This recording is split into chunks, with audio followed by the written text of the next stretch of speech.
Thank you so much for the introduction, and thank you again for the opportunity. It's my pleasure to lead a very exciting panel here to talk to you about access to clean water. But to start us off, we've got a Firestarter.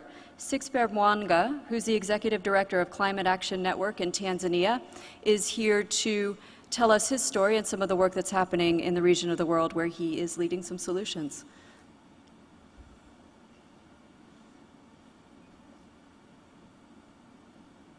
Sub-Saharan Africa depends much on the climate-sensitive sector.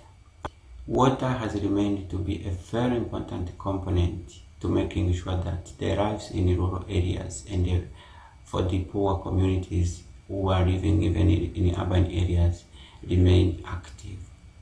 Of recently, water challenges have been increasing. Much of the water sources have gone drying up.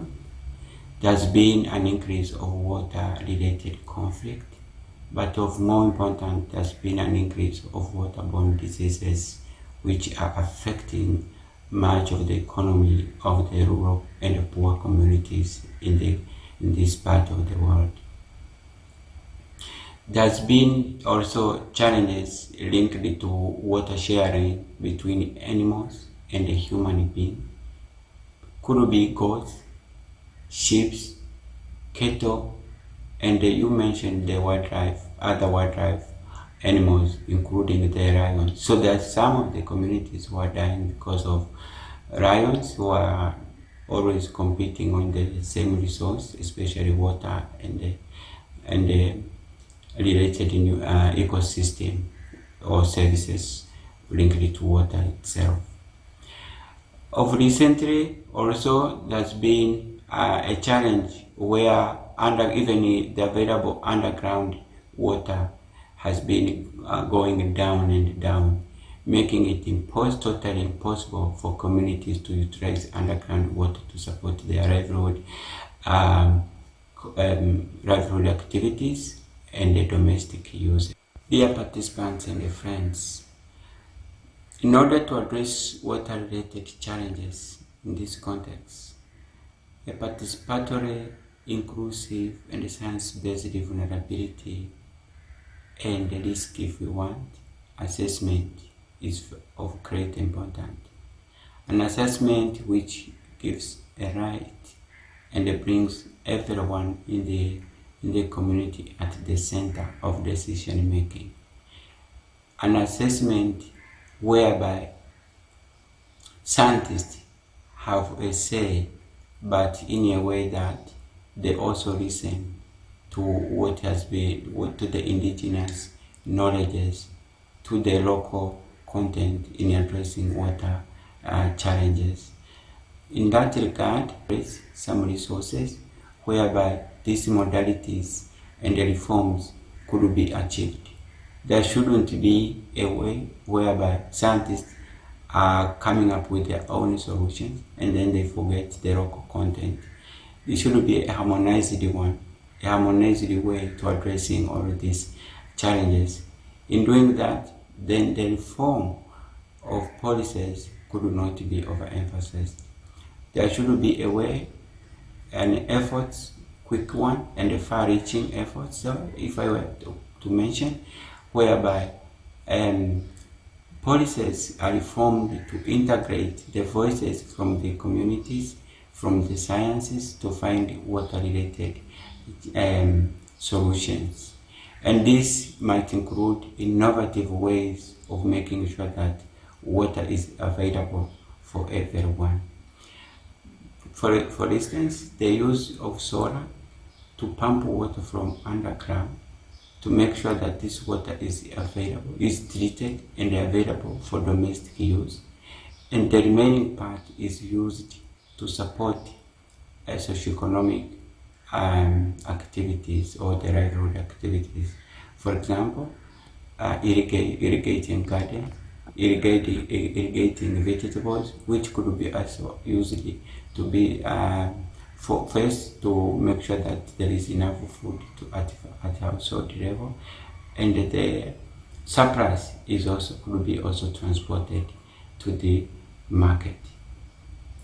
Also, making sure that the way we use water, again, the water is budgeted, not because water is available, is used anyhow, but it's budgeted to make sure that some of the available water is stored and to be used for tomorrow or the other day, and then the remaining is used to meet today's demands.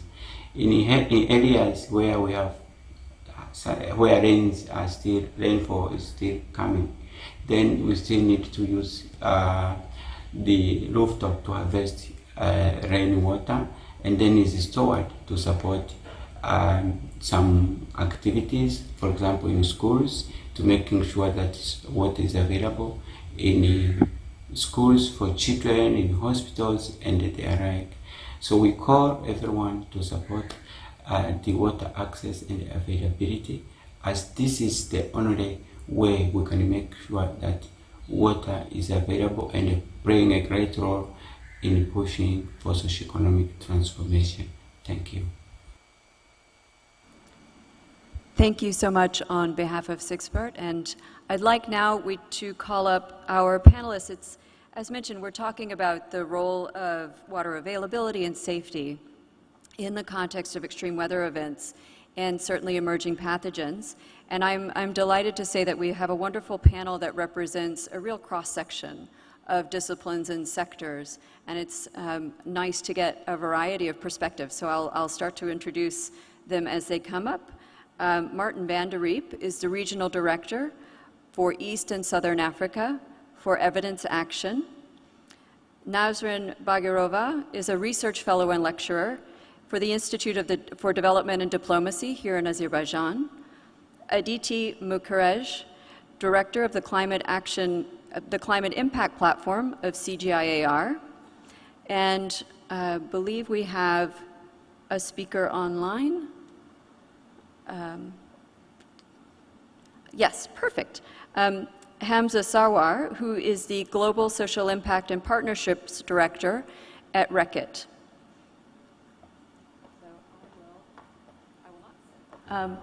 There we go. Should we have another chair? I can also just stand. I'd like to first give you all an opportunity to again, introduce yourselves and let us know. Some of you are working on research, some of you are working on innovative solutions to address the challenge of water access. And I'd love to have you share with the group here what solutions and research questions you're working on, and really why that's urgent now, and what's changed. Thank you. You know, what's changed in the landscape over the last few years as we're seeing an increase.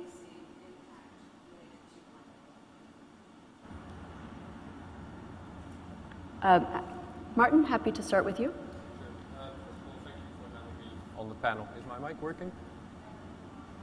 It is? Okay. Is it on? Great. So I work for Evidence Action as the Regional Director for East and Southern Africa. We work on multiple projects and in multiple sectors, but specifically to save water. We implement two different solutions which are evidence-based.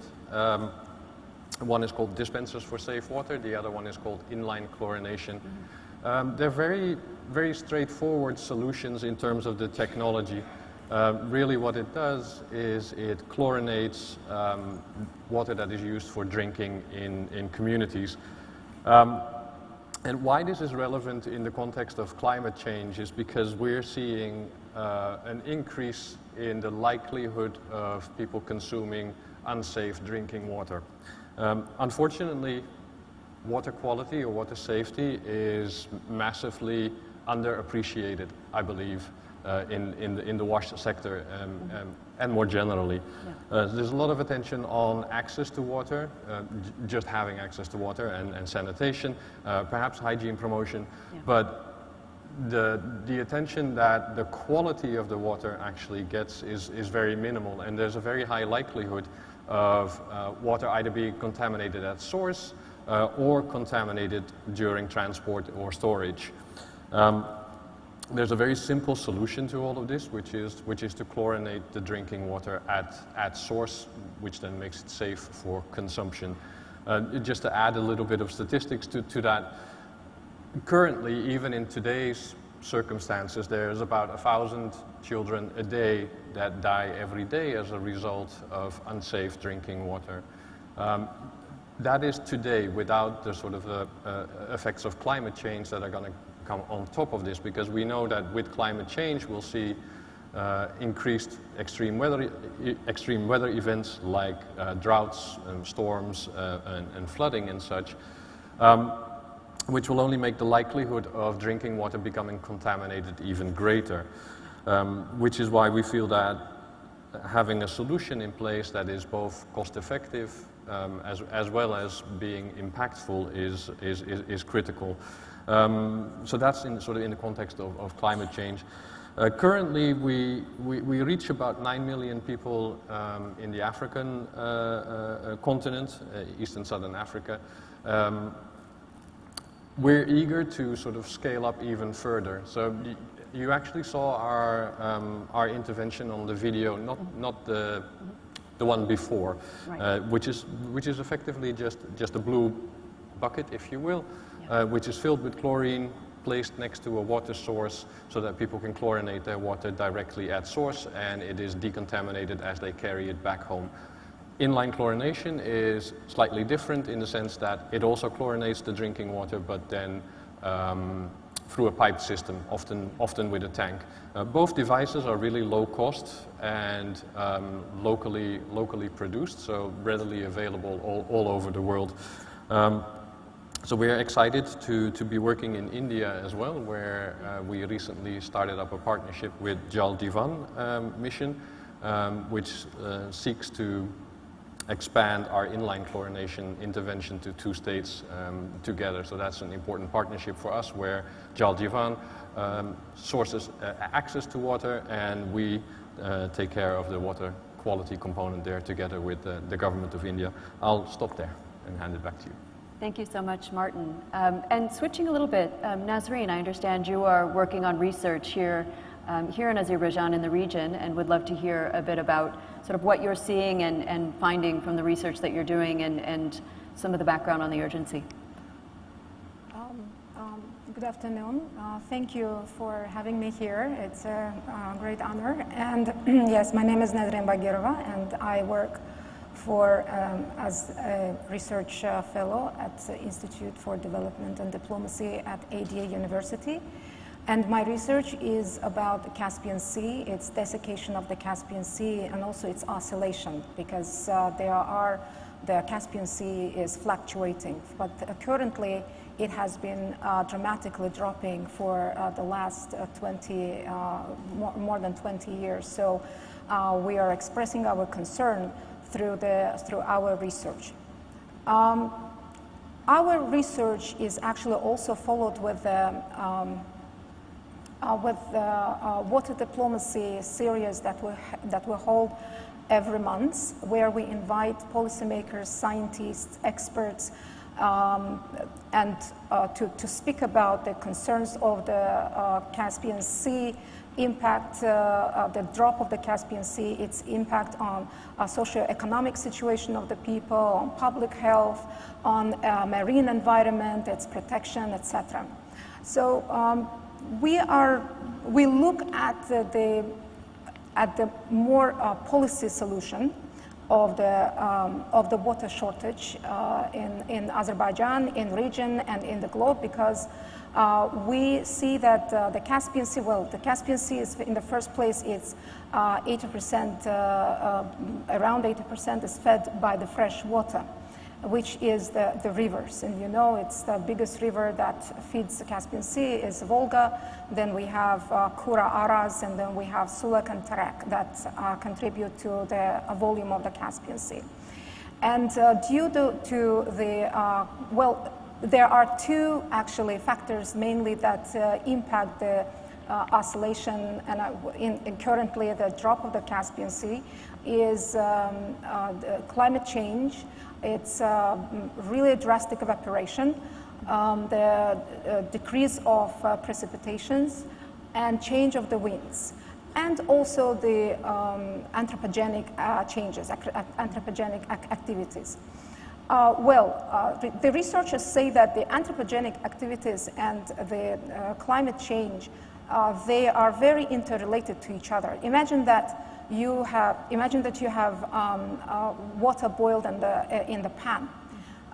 The more it boils, the more it evaporates, and the more you want to maintain the same level of water. So this means that you need to find other sources to find water, to bring it and to put it in the water in the pan, but it keeps boiling.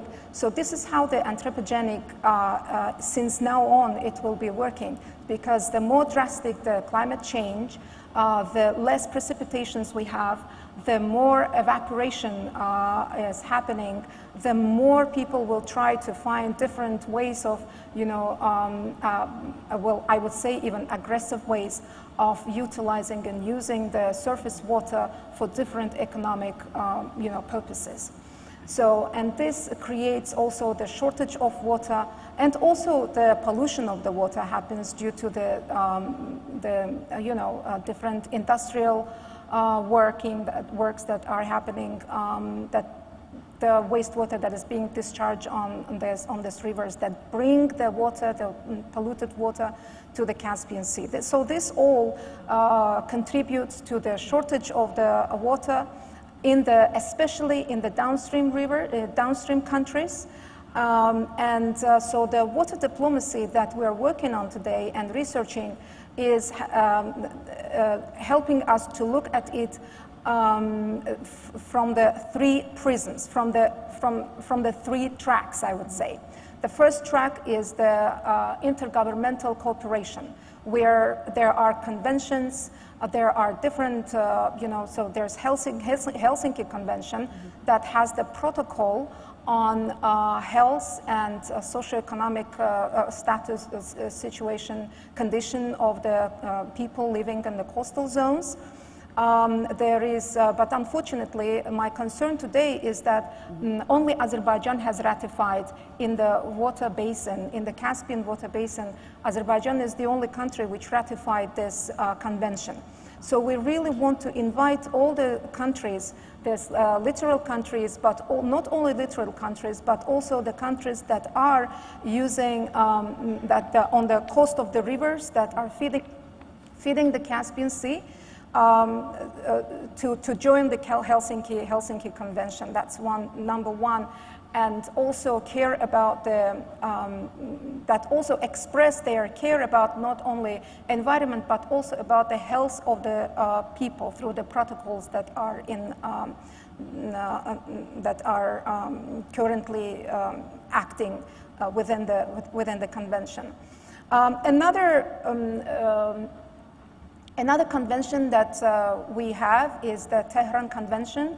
It's another legally binding convention that we work, that makes people cooperate with each other.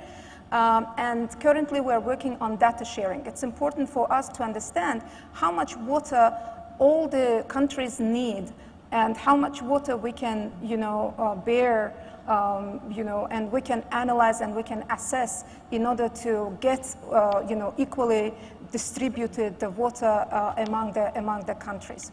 One thing that I would like to suggest to add to the Tehran Convention is the protocol on public health, the one that we have on the Helsinki Convention. This is very important. Why? Because the urgency today is the health of the people that live on the coastal zones. We did some comparative analysis and we looked at Aral Sea, on the health of the people who live on the on the coast of the Aral Sea, and the health of the people who live on the coast of the Urmia Lake.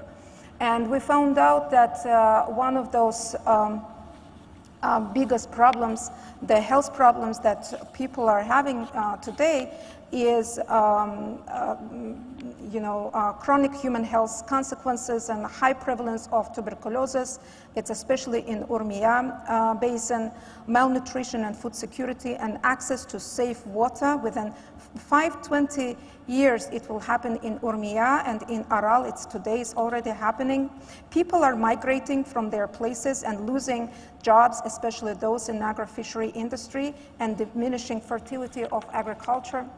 The mean systolic and diastolic blood pressures and the prevalence of hypertension, particularly affecting the females and adults, pre-hypertension and anemia in cases living in adjacent areas, physical and mental trauma associated with forced migration, respiratory conditions, heart disease, various cancer, kidney disease, cardiovascular disease, etc.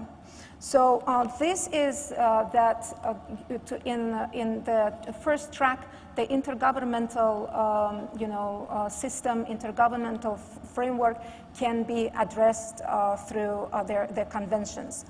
Another track is the second track, which is it has to do with the it should involve water practitioners, decision and policymakers to the dialogue to talk to each other. And this is what we do monthly. We invite all these people, we open platform to public to share their concerns and to find different, to discuss and find different solutions.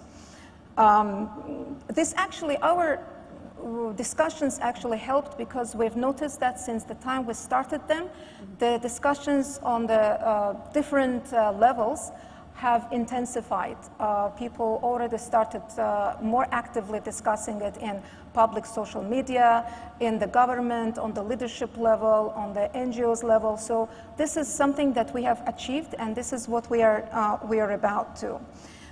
We think that each country should harmonize water management practices and incentives between each other. For example, governments should agree to provide incentives to farmers for effective water saving management and adaptation strategies. Each country should have scientific environmental assessment done before the adaptation measures are taken. With public-private partnership, we think that development of market-based mechanisms for environmental protection and creating incentive for people to behave responsible in water consumption, and not only people, but also the companies and agro-businesses through water pricing. For example, studies conducted by Scandizo and Abbasov in 2022 indicated the water should not be a tragedy of commons. It should be treated as market good, and the consumer should buy it for market prices, considering the willingness to pay of the consumers, of course. This will be a private incentive in public interest, which will change the attitude of people and businesses to water consumption and use with more care and responsibility. It's pertinent to all households, private companies, farmers, and so forth.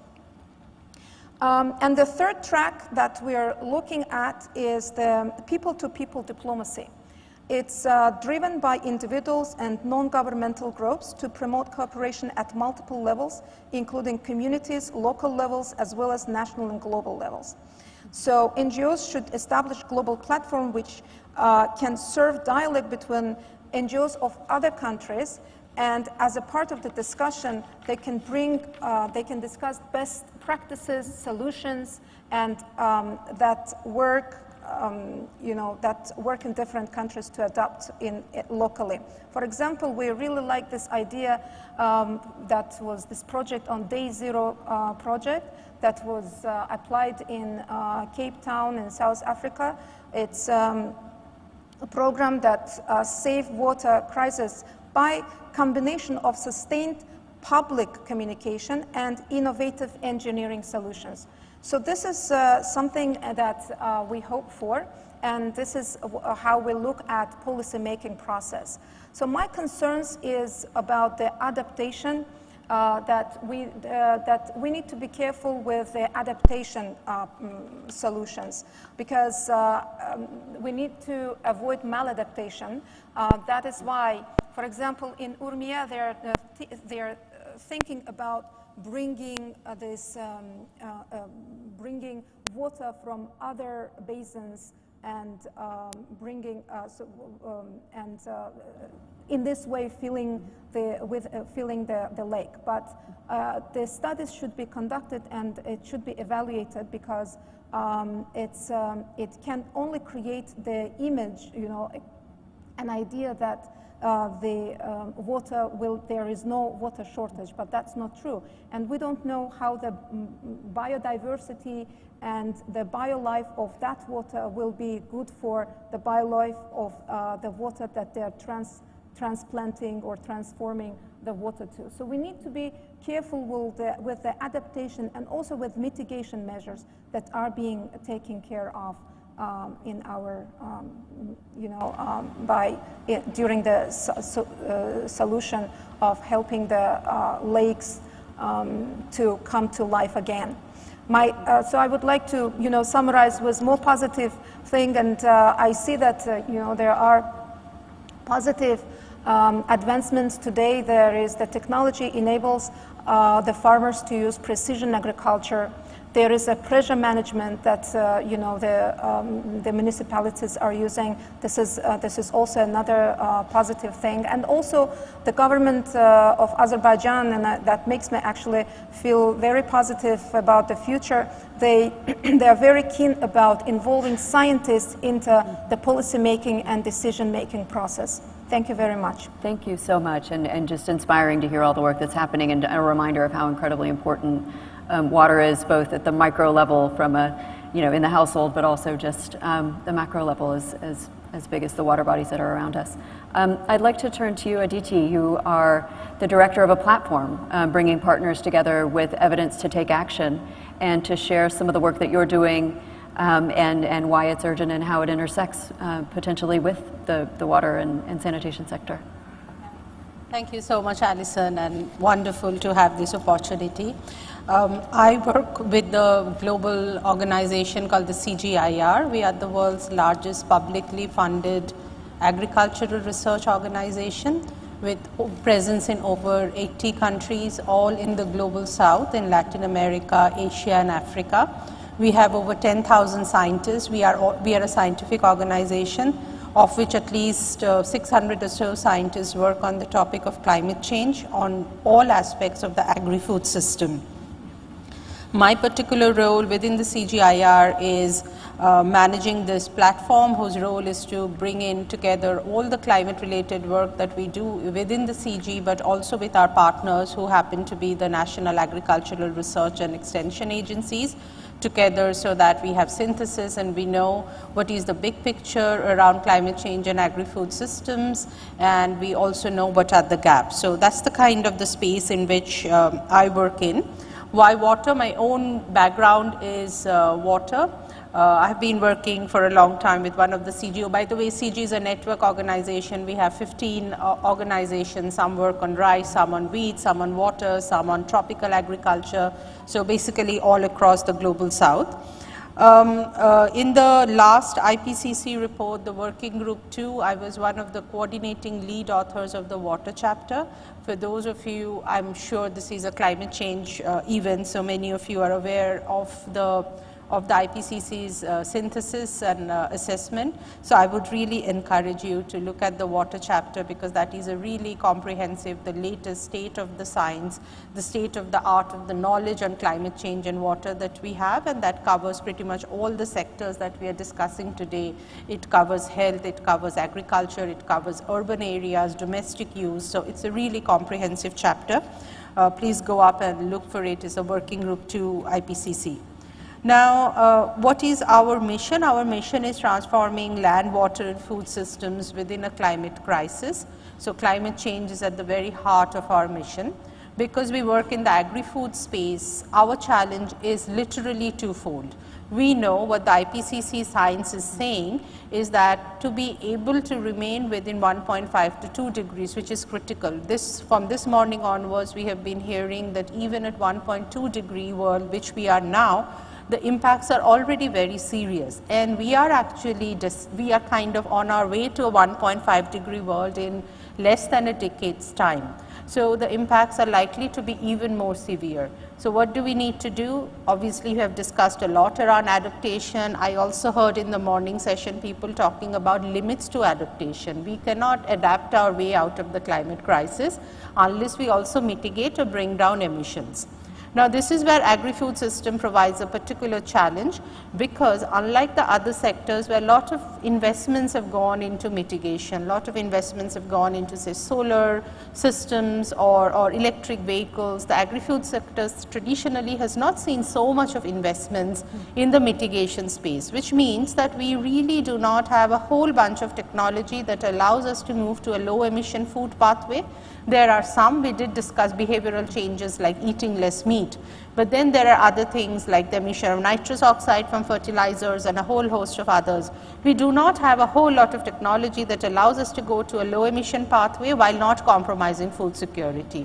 So within the CG, our main challenge is to see how can we take this sector to a low emission pathway, which is absolutely necessary to remain within a 1.5 degree world without compromising the food security of some of the most vulnerable producers. We work with the smallholder producers in the global south, and that is our priority. Why water, you would wonder, why am I in this panel?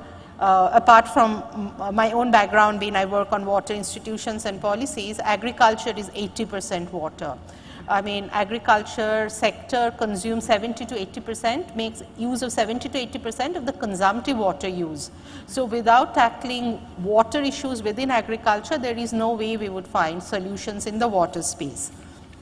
So that brings me to the kind of solution baskets that we work in, because we are multiple centers and each has a focus.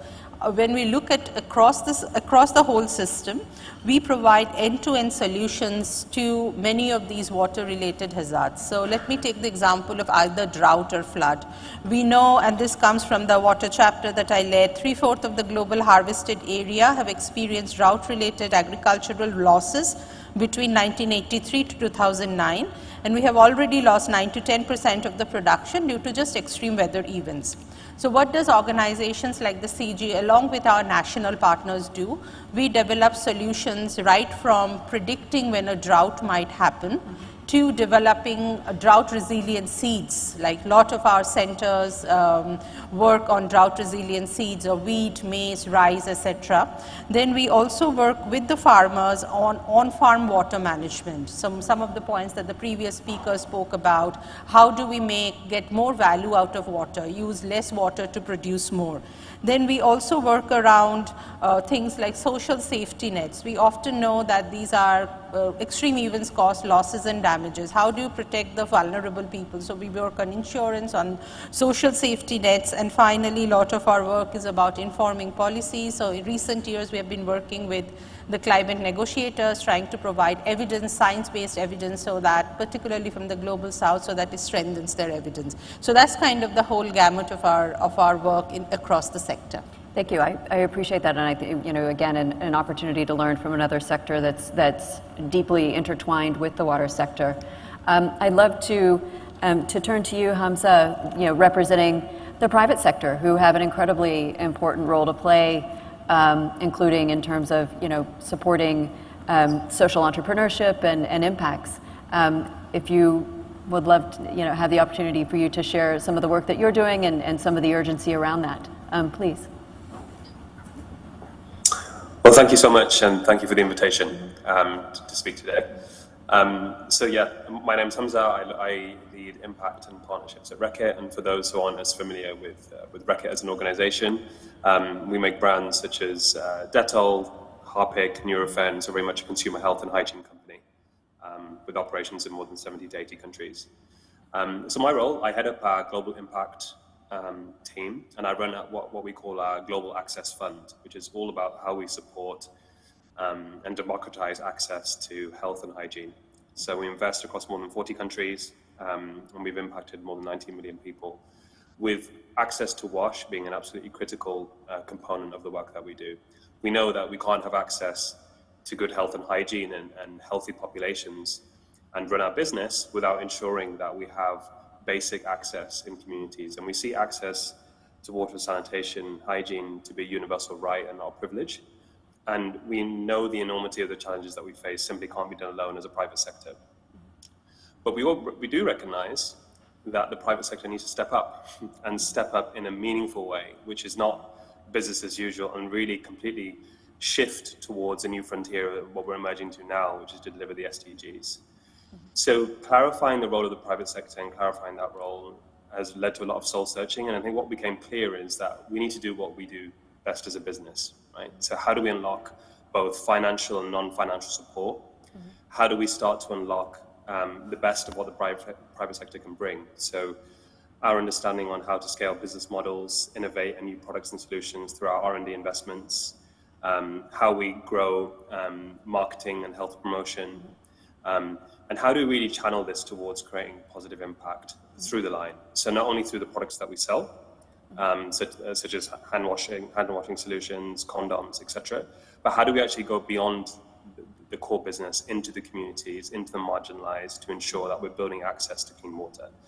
So we take a catalytic approach to building access to water and sanitation. I think you mentioned, Alison, social entrepreneurship and innovation is critical for our meeting our goals, and it's very much how do we really boost and accelerate the social economy by leaning into the innovators who are living in their communities, who understand their challenges, who are deeply entrenched in local actors, and galvanizing their local ecosystems to take control. That's the first pillar of the work, which I'll talk a little bit about. Secondly, we look at innovative financing. So how do we begin to leverage and really scale up the role of our new financial instruments, looking at impact investing, collective action mechanisms, the likes of water equity. And then finally, how do we continue to build health promotion and drive hygiene behavior changes in countries where we live, work, and operate? Yeah.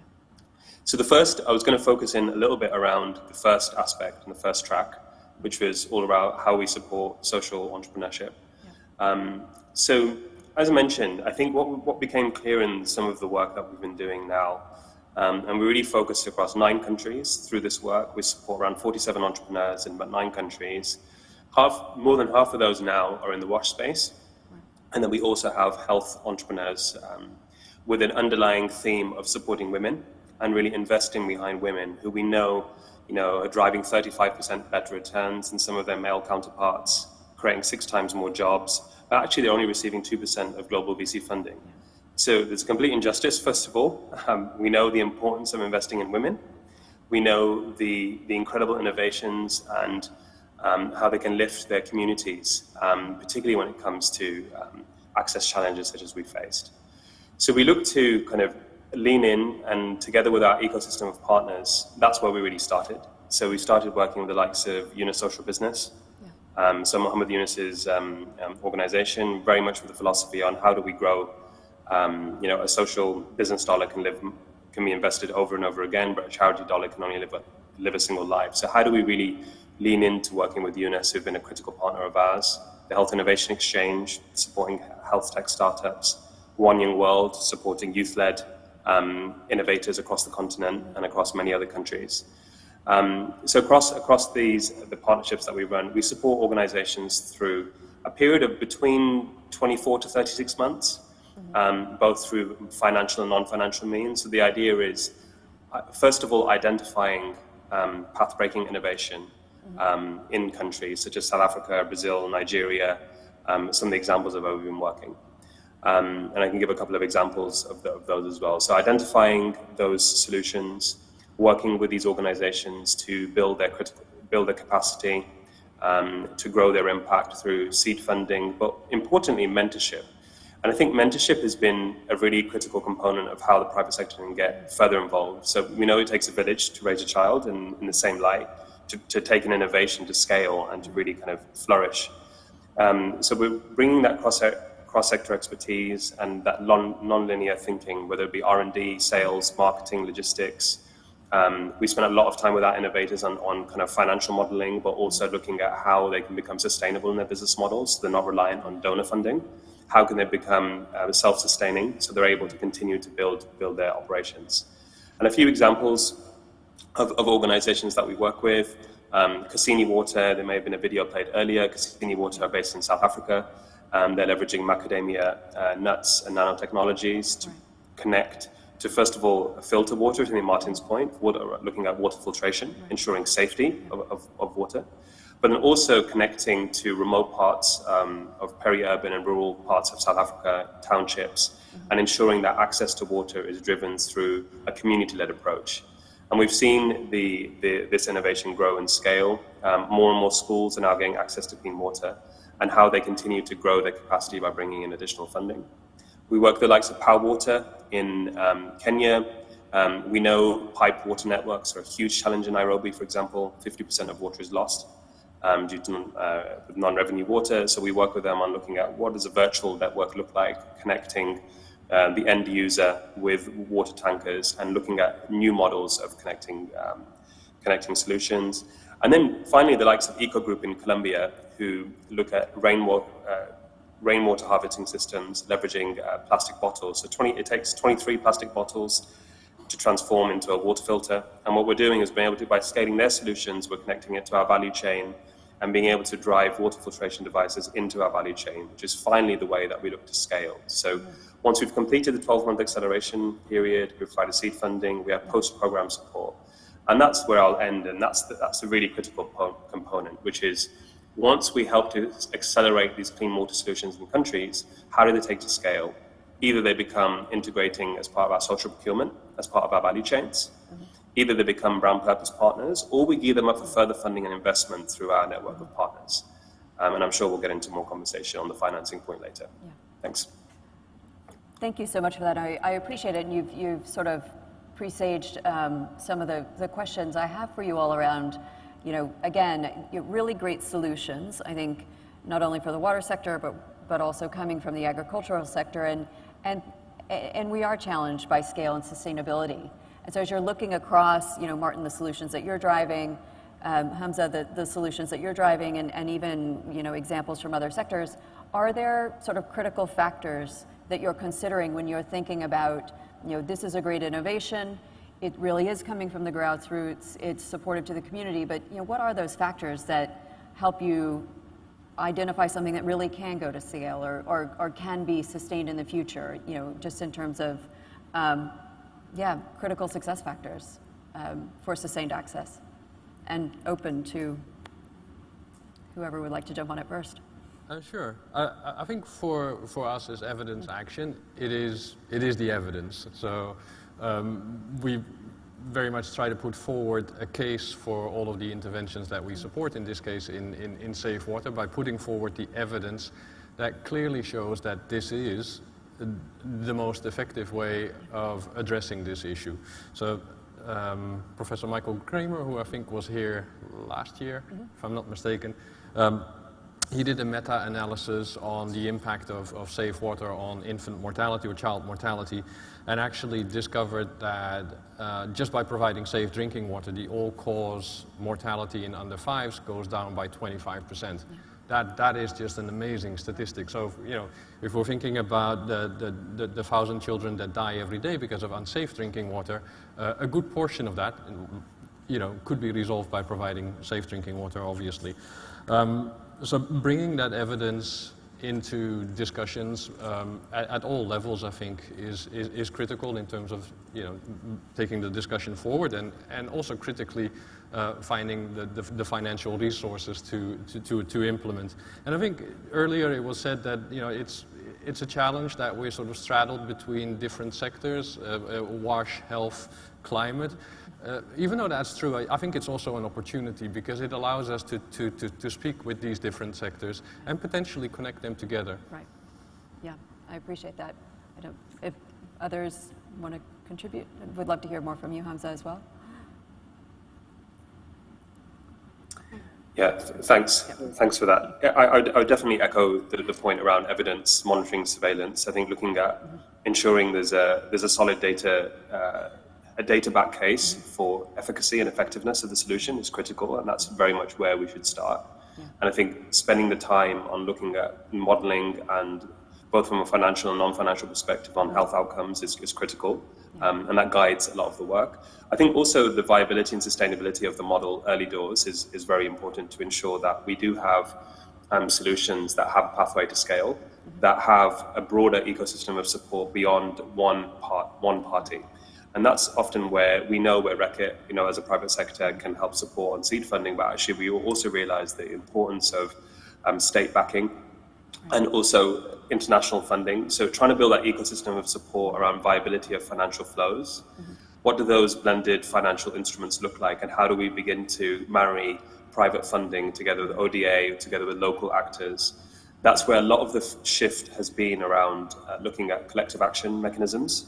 And that's where a lot of the impact investing kind of world is definitely going. And that's an area where we're collaborating with other sectors that are not necessarily adjacent to ours, the likes of Starbucks, who, which is critical for water access. We look at Gap in the fashion industry, who are using far too much water as well. So across the heavy water users as well, we look at how do we kind of build those collective action instruments. And that's one of the investments we made with Water Equity, which is looking at how do we build wash access by combining flows of capital from different private sector, but then also marrying that together with local government and US government to help build access across the continent and other parts.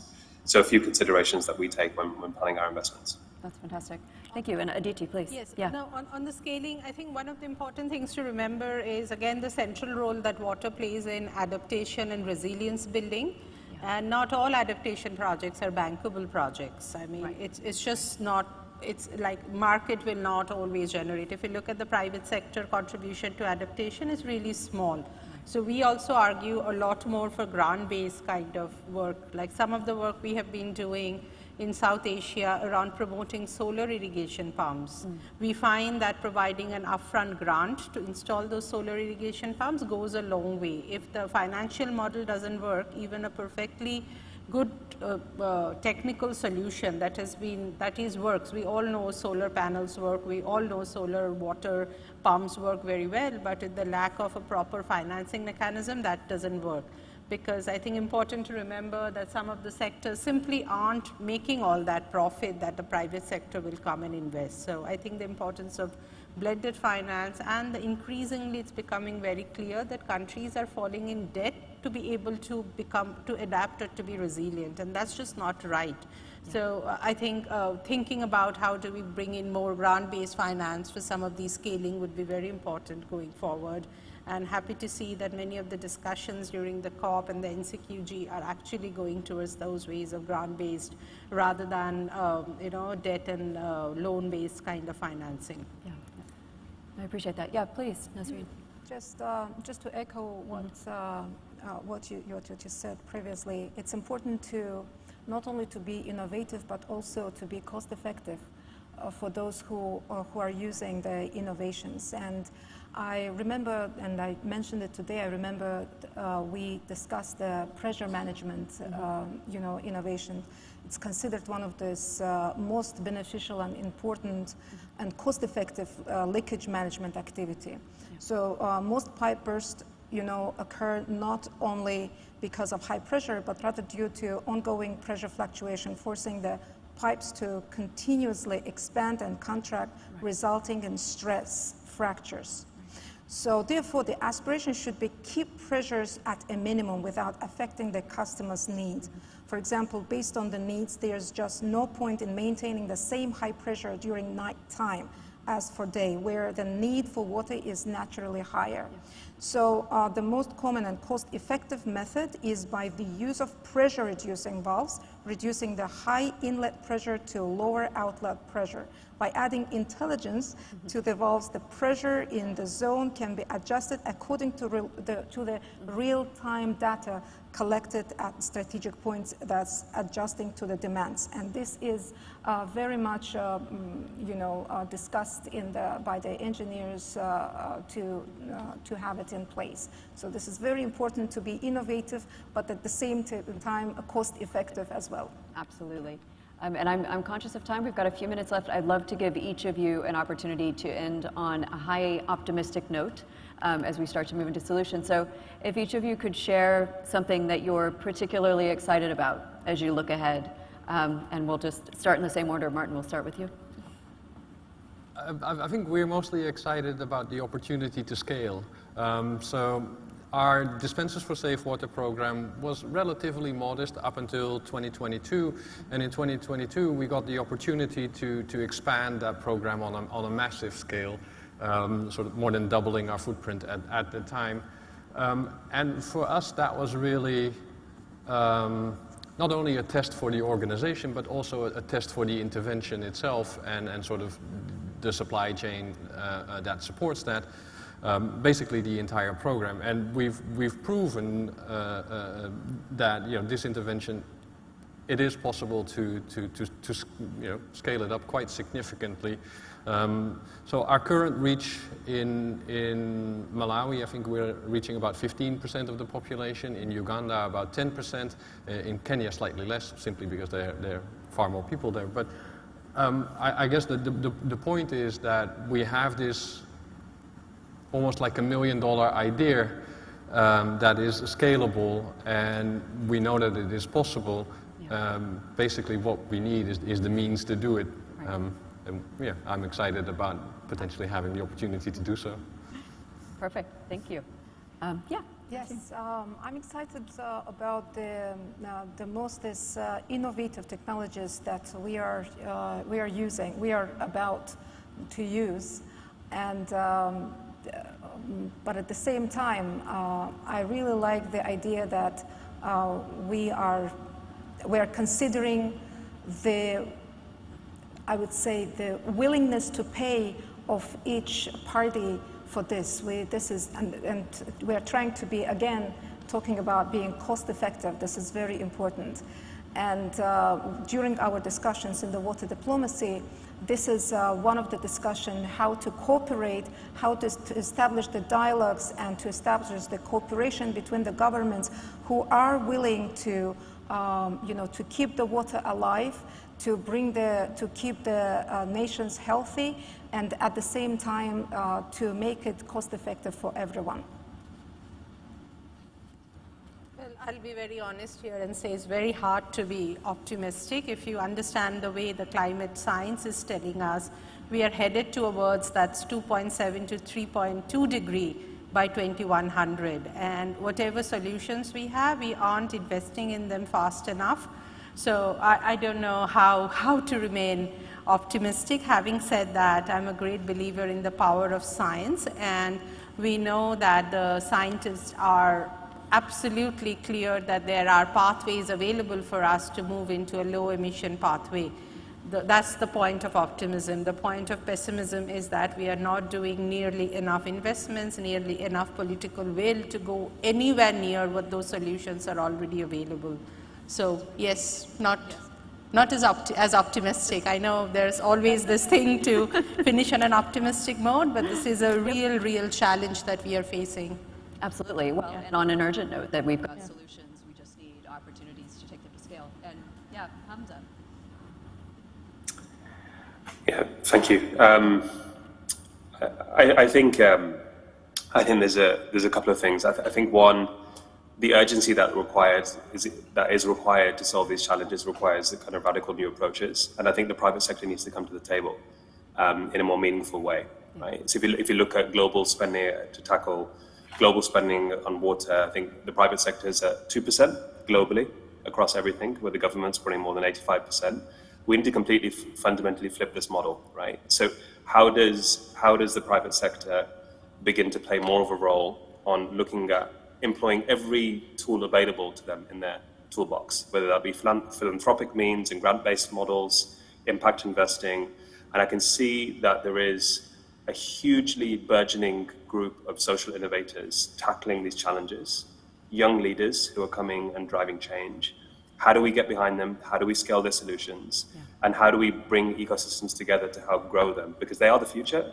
They're fusing profit with purpose. They're building these viable business models. So trust in the youth, and I think that's where I'd focus on the optimism. Thanks. That's a wonderful note to end on. Thank you so much, and thank you to the audience. Yep. We're finished. Yeah. Mm-hmm. Thank you so much again. Thank you. Thank you.